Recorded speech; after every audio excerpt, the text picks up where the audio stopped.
সবাইকে স্বাগত দীপ্ত সন্ধ্যার সংবাদে। সাথে রয়েছে দোলা ডলরেস। শুরুতেই জানাবো সংবাদ শিরোনাম। মক্কা চুক্তিতে বাংলাদেশের যোগ দেওয়া নির্ভর করছে সদস্য দেশগুলোর ওপর, সংসদে পররাষ্ট্রমন্ত্রী। নেপাল তিব্বত সীমান্তে আকস্মিক বন্যা ও ভূমিধসে নিহত 359, নিখোঁজ 1,500-এরও বেশি মানুষ।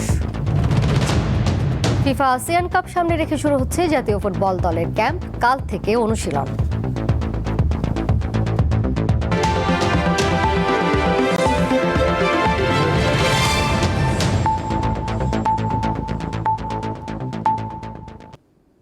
মক্কা চুক্তিতে যোগদানের বিষয়ে সদস্য দেশগুলোর কাছ থেকে প্রস্তাব এলে সরকার তা ইতিবাচকভাবে বিবেচনা করবে বলে জানিয়েছেন পররাষ্ট্রমন্ত্রী খলিলুর রহমান। বৃহস্পতিবার জাতীয় সংসদে স্বতন্ত্র সংসদ সদস্য রুমিন ফারহানার প্রশ্নের জবাবে তিনি এই কথা বলেন। মন্ত্রী জানান, বাংলাদেশের মক্কা চুক্তিতে যোগ দেওয়ার বিষয়টি নির্ভর করছে চুক্তিভুক্ত সদস্য দেশগুলোর অভিপ্রায়ের উপর। তারা বাংলাদেশকে এই চুক্তিতে নেওয়ার বিষয়ে অভিপ্রায় প্রকাশ করলে বাংলাদেশ নিশ্চয়ই এটিকে ইতিবাচকভাবে বিবেচনা করবে। পররাষ্ট্রমন্ত্রী বলেন, এই প্যাক্ট 3টি দেশের মধ্যে হয়েছে। প্যাক্টটিকে ইতিবাচক হিসেবে দেখা হচ্ছে। এতে যোগদান বা যোগদান না করার বিষয়টি এখনো আসেনি, কারণ এটা নির্ভর করছে প্যাক্টের সদস্যদের অভিপ্রায়ের ওপর। তবে চুক্তিটি বিশ্ব মুসলিম সমাজের আত্মরক্ষার ব্যবস্থা বলেও উল্লেখ করেন তিনি। এতে যোগদান বা যোগদান করার বিষয়টি এখনো আসেনি, কারণ এটা নির্ভর করছে যারা এই প্যাক্টের সদস্য তাদের অভিপ্রায়ের ওপর। তারা যদি অভিপ্রায় প্রকাশ করেন বাংলাদেশকে এই প্যাক্টে নেবার জন্যে, তাহলে পরে আমরা নিশ্চয়ই সেটা ইতিবাচকভাবে বিবেচনা করব। এটা হচ্ছে বিশ্ব মুসলিম সমাজের আত্মরক্ষার একটি ব্যবস্থা এবং এটা আমাদের পরিবারের, মুসলিম পরিবারের আভ্যন্তরীণ বিষয়। সুতরাং এইটা নিয়ে কারো অন্যান্যদের উদ্বেগের কোনো অবকাশ নাই। আইনের শাসন প্রতিষ্ঠায় স্বরাষ্ট্রমন্ত্রী ব্যর্থ হয়েছেন কিনা সংসদে জানতে চেয়েছেন কুমিল্লা 4 আসনের সংসদ সদস্য হাসনাত আব্দুল্লাহ। জবাবে স্বরাষ্ট্রমন্ত্রী বলেন, অন্তর্বর্তী সরকারের প্রথম 8 মাসের চেয়ে বর্তমান সরকারের সময় আইনশৃঙ্খলা পরিস্থিতির উন্নতি হয়েছে। জাতীয় সংসদের প্রশ্নোত্তর পর্বে স্বরাষ্ট্রমন্ত্রী বলেন, বর্তমান সরকার দায়িত্ব গ্রহণের পর প্রধানমন্ত্রীর নির্দেশে operation restore piece in Sundarban এবং অপারেশন ম্যানগ্রোভ শিল্ড পরিচালনার মাধ্যমে তাৎক্ষণিক সফলতা এসেছে। এছাড়া 2025 সালের জানুয়ারি থেকে আগস্ট মাস পর্যন্ত সময়ের চেয়ে 2026 সালের জানুয়ারি থেকে আগস্ট মাস পর্যন্ত খুন, নারী শিশু নির্যাতন, সংখ্যালঘু নির্যাতন সহ বিভিন্ন ক্ষেত্রে আইনশৃঙ্খলার যথেষ্ট উন্নতির পরিসংখ্যান তিনি তুলে ধরেন।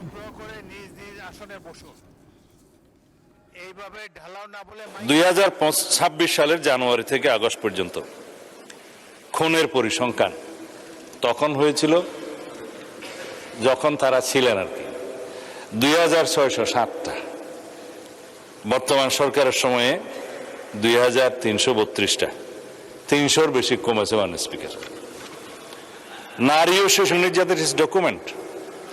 নারী ও শিশু নির্যাতনের তুলনামূলক চিত্র ওই একই 2025-এর জানুয়ারি থেকে আগস্ট পর্যন্ত 11,269, বর্তমান সময়ে একই সময়ে 9,347, প্রায় 2,500-এর বেশ কম। জ্বালানি সংকট মোকাবেলায় বাংলাদেশকে সহযোগিতা করতে চায় চীন। বিশেষ করে সৌরবিদ্যুৎ ও নবায়নযোগ্য জ্বালানি খাতে সহযোগিতার সুযোগ রয়েছে বলে জানিয়েছেন চীনের রাষ্ট্রদূত ইয়াওয়েন। বৃহস্পতিবার সচিবালয়ে স্থানীয় সরকার, পল্লী উন্নয়ন ও সমবায় মন্ত্রী ডক্টর আব্দুল মঈন খানের সঙ্গে সৌজন্য সাক্ষাৎ শেষে সাংবাদিকদের প্রশ্নের জবাবে এইসব কথা বলেন চীনের রাষ্ট্রদূত। তিনি বলেন, ডক্টর মঈন খান চীনের একজন পুরনো বন্ধু। তিনি বহুবার চীন সফর করেছেন এবং দলীয় পর্যায়ে সহযোগিতার ক্ষেত্রে গুরুত্বপূর্ণ ভূমিকা রেখেছেন। এখন তিনি বাংলাদেশের গুরুত্বপূর্ণ একটি মন্ত্রণালয়ের দায়িত্বে থাকায় চীন খুশি। পরে এলজিআরডি প্রতিমন্ত্রী মীর শাহে আলম চীনা প্রতিনিধি দলের সাথে বৈঠকের বিষয়বস্তু সাংবাদিকদের কাছে তুলে ধরেন।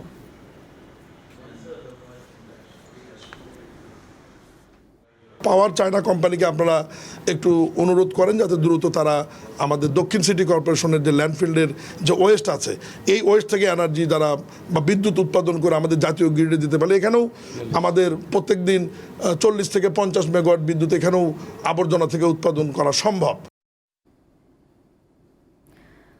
অন্যায়ের বিরুদ্ধে দ্রোহ, মানবতার প্রেম ও সাম্যবাদের চেতনায় দীপ্ত জাতীয় কবি কাজী নজরুল ইসলামের 50তম মৃত্যুবার্ষিকী আজ। দিনটি উপলক্ষে ঢাকায় নজরুল সমাধিতে ফুল দিয়ে শ্রদ্ধা জানান বিভিন্ন শ্রেণী পেশার মানুষ। কবির প্রতি অকৃত্রিম ভালোবাসা প্রকাশের পাশাপাশি তার সৃষ্টির আরও চর্চার উপর গুরুত্ব দেন বিশিষ্টজনেরা।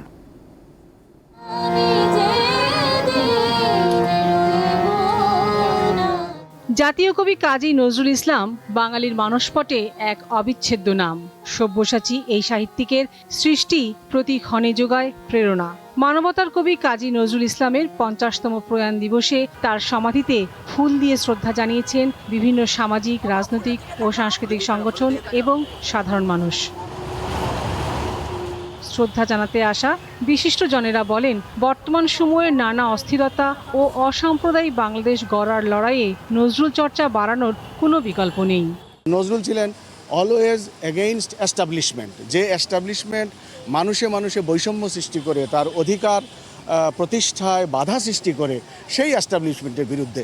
সেটা ব্রিটিশই হোক, সেটা যদি তার সজ্ঞানে পাকিস্তানি হতো তাও হতো, যদি এখনও তিনি বেঁচে থাকতেন তাহলেও তিনি এই সমস্ত কারণে এস্টাবলিশমেন্টের বিরুদ্ধে থাকতেন। সুতরাং যারা এস্টাবলিশমেন্টে ছিলেন তারা যে সমস্ত একাডেমিক এস্টাবলিশমেন্টকে সহায়তা করতেন তারা নজরুলকে সজ্ঞানে এড়িয়ে গেছেন। নজরুলের নাটকগুলোতে যেমন গভীর রাজনৈতিক ও সামাজিক দর্শন রয়েছে, তেমনি রয়েছে অসাধারণ কাব্যময়তা। নাট্যচর্চার মূলধারায় নজরুলকে ব্যাপকভাবে ফিরিয়ে আনলে দেশের নাট্য সাহিত্য আরও সমৃদ্ধ হতো বলে মন্তব্য করেন এই নাট্য নির্দেশক। চর্চার ক্ষেত্রে আমরা মূলত দুটো দিকেই আমরা মনোযোগ দিই, সেটা হলো সঙ্গীত এবং আবৃত্তি, অর্থাৎ তার কাব্য এবং সঙ্গীতের দিকটা। এখন প্রশ্ন হলো তার কিন্তু সৃষ্টির অনেক দিক রয়েছে যেগুলোর খুব একটা আমাদের নজরে নেই। যেগুলোর প্রথমে আমি বলবো নাটক একটা দিক। নাটক নজরুল প্রায় ৮০টির উপরে নাটক লিখেছেন। শিশুতোষ নাটক লিখেছেন প্রায় ৩০টারও উপর, যেগুলো নাটক আকারে পরিবেশিত হয়। এই দিকটা আমাদের কিন্তু নজরে নেই। ১৩৮৩ বঙ্গাব্দের ১২ ভাদ্র নিভে গিয়েছিল বাংলা সাহিত্য ও সঙ্গীতের এই অনন্য প্রতিভার জীবন প্রদীপ। বিদ্রোহ আর প্রেমের অমলিন সুর বুনে যিনি দিয়েছেন আত্মমর্যাদার শক্তি, সেই জাতীয় কবি কাজী নজরুল ইসলামের প্রয়াণের অর্ধশতক পূর্ণ হয়েছে আজ।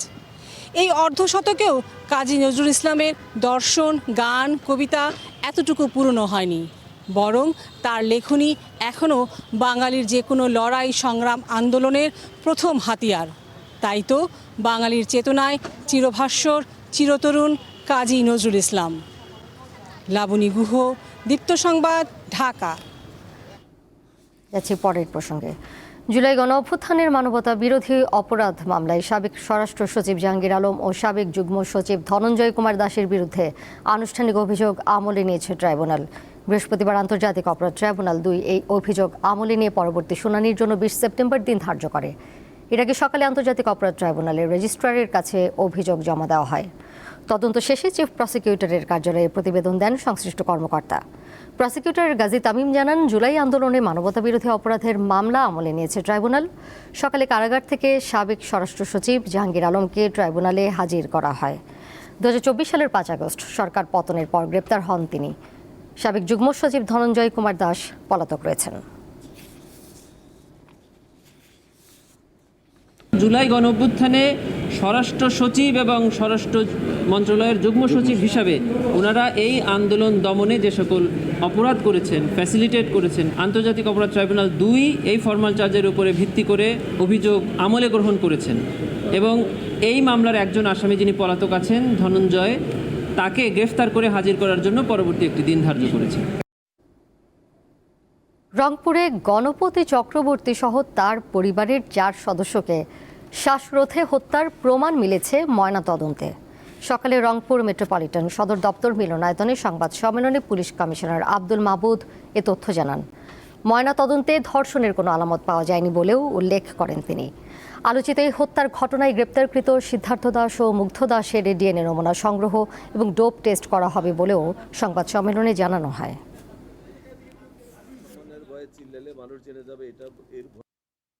ময়নাতদন্তের যে রিপোর্ট এসেছে সেই রিপোর্টে 4 জনকে শ্বাসরোধ করে হত্যার বিষয়টা ময়নাতদন্তে প্রমাণিত হয়েছে।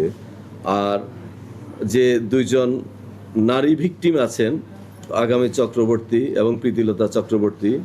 কোনো ধর্ষণের আলামত পাওয়া যায় নাই। চাঁপাইনবাবগঞ্জের গোমস্তাপুর উপজেলার রামদাসপুর সীমান্ত দিয়ে 6 জনকে পুশিনের চেষ্টা চালিয়ে ব্যর্থ হয়েছে ভারতের সীমান্তরক্ষী বাহিনী বিএসএফ। বর্ডার গার্ড বাংলাদেশ বিজিবির বাধায় তারা ঢুকতে না পেরে সীমান্তের শূন্য রেখায় অবস্থান করছেন। সকাল 6:30টার দিকে 16 নওগাঁ ব্যাটালিয়নের রামদাসপুর সীমান্ত ফাঁড়ি এলাকায় এই ঘটনা ঘটে। বিজিবির সংবাদ বিজ্ঞপ্তিতে জানানো হয়, বিএসএফ এর 12 ব্যাটালিয়নের শমশেরনগর ক্যাম্পের সদস্যরা 6 জন পুরুষকে বাংলাদেশে পুশিনের চেষ্টা করেন। খবর পেয়ে রামদাসপুর বিজিবি সীমান্ত ফাঁড়ির টহল দল ঘটনাস্থলে পৌঁছে বাধা দেয়। দেশের অন্যান্য স্থানের মতো গ্যাস সংকটে পড়েছে বন্দর নগরীর পোশাক খাত। গত 2 সপ্তাহ ধরে গ্যাসের চাপ অনেকটা কমে যাওয়ায় উৎপাদন বন্ধ রাখতে বাধ্য হচ্ছেন অধিকাংশ টেক্সটাইল ও নিটওয়্যার কারখানা মালিকরা। শিপমেন্ট নিয়েও শঙ্কায় রফতানিকারকরা। শিল্প মালিকদের দাবি, দ্রুত সংকটের সমাধান না হলে বড় ধরনের লোকসানের মুখে পড়বে পোশাক খাত। লাইনের পর লাইন সাজানো আধুনিক সব মেশিনপত্র, অথচ সচল নেই একটিও। সুইং কিংবা ডাইং সব বিভাগে একই দৃশ্য। কোনো কোনো কারখানায় কয়েক ঘন্টা, আবার কোথাও পুরো দিনে বন্ধ রাখতে হচ্ছে উৎপাদন। এই চিত্র চট্টগ্রামের পোশাক কারখানার। চলছে নীরব হাহাকার। এই স্থবিরতার মূল কারণ গ্যাস সংকট। টানা 2 সপ্তাহ ধরে চট্টগ্রাম অঞ্চলের টেক্সটাইল ও নিটওয়ার্ক কারখানাগুলোতে মিলছে না পর্যাপ্ত গ্যাসের চাপ। টেক্সটাইল ও নিটওয়ার্ক ডাইং নিটগুলোতে যেখানে সর্বনিম্ন 15 থেকে 20 psi গ্যাসের চাপ প্রয়োজন, সেখানে গত 2 সপ্তাহ ধরে পাওয়া যাচ্ছে মাত্র 1 থেকে 2 psi। এতে নষ্ট হচ্ছে কাঁচামাল। পর্যাপ্ত গ্যাসের চাপ না থাকার কারণে আমরা উৎপাদন ঠিক মতো করতে পারতেছি না। তো এর ফলে প্রোডাকশন কস্ট বেড়ে যাচ্ছে, লোকসান দিন দিন বেড়েই চলতেছে। গ্যাস সংকটের কারণে ফ্যাব্রিক সরবরাহ বন্ধ থাকায় তৈরি পোশাকের শিপমেন্টের সময়সীমা পার হয়ে যাওয়ায় ঝুঁকিতে পড়েছে শত শত প্রতিষ্ঠান। এদিকে গ্যাসের পাশাপাশি বিদ্যুৎ সংকটও ভাবিয়ে তুলছে ব্যবসায়ীদের। সুতা ওরা আমাদেরকে সাপ্লাই দিতে পারতেছে না। কেন পারতেছে না? ওরা বলছে গ্যাসের জন্য আমার চালাতে পারেনি। একইভাবে আমাদের কাপড় ডেলিভারি হচ্ছে না যারা টেক্সটাইল মিল থেকে। তো এইটা একটার সাথে একটা একেবারে ওতপ্রোতভাবে জড়িত। বাংলাদেশের গ্যাস বিদ্যুৎ নিয়ে কিন্তু আমাদের বাইরেও কিন্তু উদ্বিগ্ন। মহেশখালীর ভাসমান এলএনজি গ্যাস টার্মিনাল থেকে সরবরাহ সচল করার ঘোষণার পরও এর সুফল পাচ্ছে না কারখানাগুলো। তাদেরকে কিন্তু খুবই ঝামেলার মধ্যে পড়তে হচ্ছে এবং আমরা এখন একটা চিন্তায় আছি কিভাবে করে আমাদের বায়ারগুলো টিকিয়ে রাখবো। কারণ আমরা যদি অন টাইমে শিপমেন্ট করতে না পারি তাহলে বায়ারগুলো কিন্তু অন্য দেশে চলে যাচ্ছে। বায়ার কিন্তু গ্যাসের এই যে প্রবণতাটা বা গ্যাসের যে প্রতিবন্ধকতাটা দেখছে, এবং আমরা যেটা অন টাইমে শিপমেন্ট করতে পারছি না, তাই সেক্ষেত্রে আমাদের অর্ডারগুলো অনেকাংশে কমিয়ে দিচ্ছে। বিশ্ববাজারে তীব্র প্রতিযোগিতা সামলে দেশের রপ্তানি খাত যখন টিকে থাকা যুদ্ধ করছে, ঠিক তখনই গ্যাসের এই তীব্র সংকট যেন মরার উপর খাড়া ঘা হয়ে দাঁড়িয়েছে। পোশাক কারখানার মালিকরা বলছেন, নিরবিচ্ছিন্নভাবে পোশাক খাতে যদি গ্যাস সরবরাহ করা না হয় তাহলে এই খাত কিন্তু ধ্বংসের মুখে পড়বেন। ধ্বংসের মুখ থেকে তাদেরকে বাঁচানোর জন্য এখনই একটি ব্যবস্থা নেওয়ার কথা বলছেন সংশ্লিষ্টরা।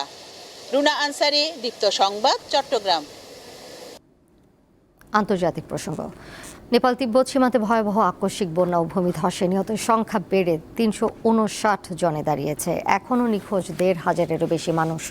এর মধ্যে নেপালে নিখোঁজ মানুষের সংখ্যা 9 শতাধিক এবং তিব্বতে 5.5 শতাধিক মানুষ নিখোঁজ রয়েছেন। এর মধ্যে অধিকাংশই ভারত, মালয়েশিয়া, যুক্তরাষ্ট্র, যুক্তরাজ্য সহ 28 দেশ থেকে আসা পর্যটক। আকস্মিক এই বিপর্যয়ে নেপালের অন্তত 9টি জলবিদ্যুৎ প্রকল্প, 19টি সেতু এবং 40 কিলোমিটার মহাসড়ক ভেসে গেছে। নিখোঁজদের সন্ধানে এখনও উদ্ধার অভিযান অব্যাহত রয়েছে।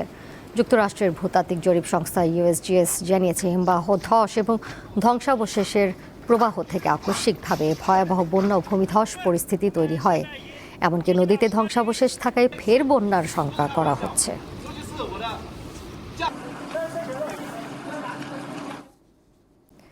ভূমিকম্প নয়, মূলত হিমবাহ ধস ও ধ্বংসাবশেষের তীব্র স্রোত থেকেই নেপালের আকস্মিক বন্যা ও দুর্যোগের সূত্রপাত, বলছে দেশটির কর্তৃপক্ষ ও যুক্তরাষ্ট্রের ভূতাত্ত্বিক জরিপ সংস্থা ইউএসজিএস। পাশাপাশি পাহাড় থেকে বিপুল পরিমাণ বরফ ধসের সাথে পাথর ও কাদামাটি থাকায় প্রাণহানি বেশি হয়েছে। অন্যদিকে একই অঞ্চলে দ্বিতীয় দফায় আকস্মিক বন্যার সতর্ক বার্তা দিয়েছে কর্তৃপক্ষ। 26 আগস্ট নেপালের তিব্বত সীমান্তবর্তী রসুয়া জেলার গ্রামের মানুষের কাছে বুধবার সকালটা অন্যান্য সাধারণ দিনের মতোই ছিল।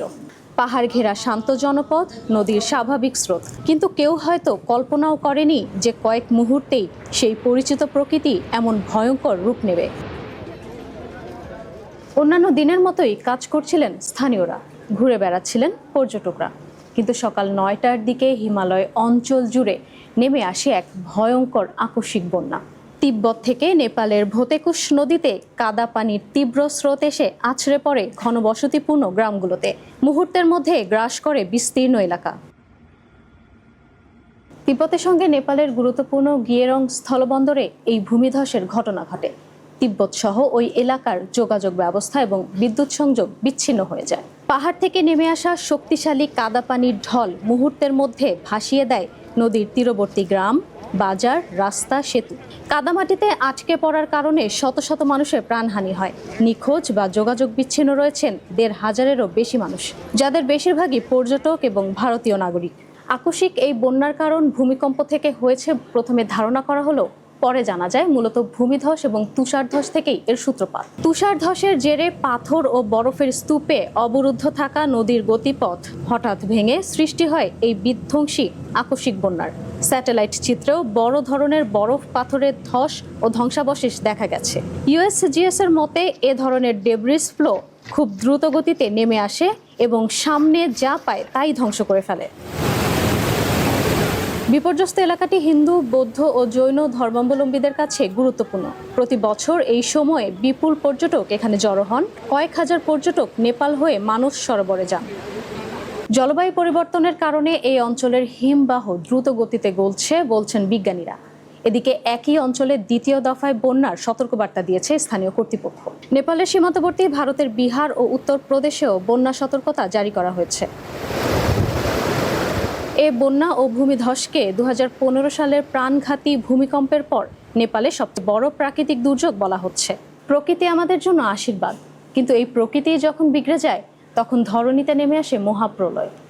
আর এই বিপদের সামনে কয়েক মিনিটের ব্যবধানই জীবন মৃত্যুর পার্থক্য হয়ে দাঁড়ায়। ইশরাত সুমা, দীপ্তবার্তা কক্ষ। খেলার খবর। ফিফা আসিয়ান কাপ সামনে রেখে আজ শুরু হচ্ছে জাতীয় ফুটবল দলের ক্যাম্প।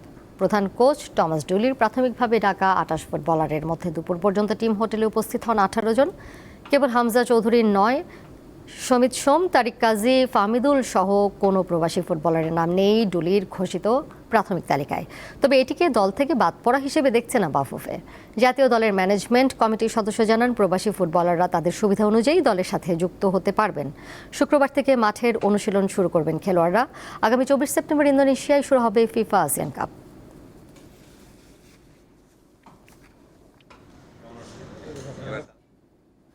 শেষ করব দীপ্ত সন্ধ্যার সংবাদ। যাবার আগে সংবাদ শিরোনাম জানাবো আরও একবার। মক্কা চুক্তিতে বাংলাদেশের যোগ দেওয়া নির্ভর করছে সদস্য দেশগুলোর ওপর, সংসদে পররাষ্ট্রমন্ত্রী। নেপাল তিব্বত সীমান্তে আকস্মিক বন্যা ও ভূমিধসে নিহত 359, নিখোঁজ 1,500-এরও বেশি মানুষ। ফিফা আসিয়ান কাপ সামনে রেখে শুরু হচ্ছে জাতীয় ফুটবল দলের ক্যাম্প, কাল থেকে অনুশীলন।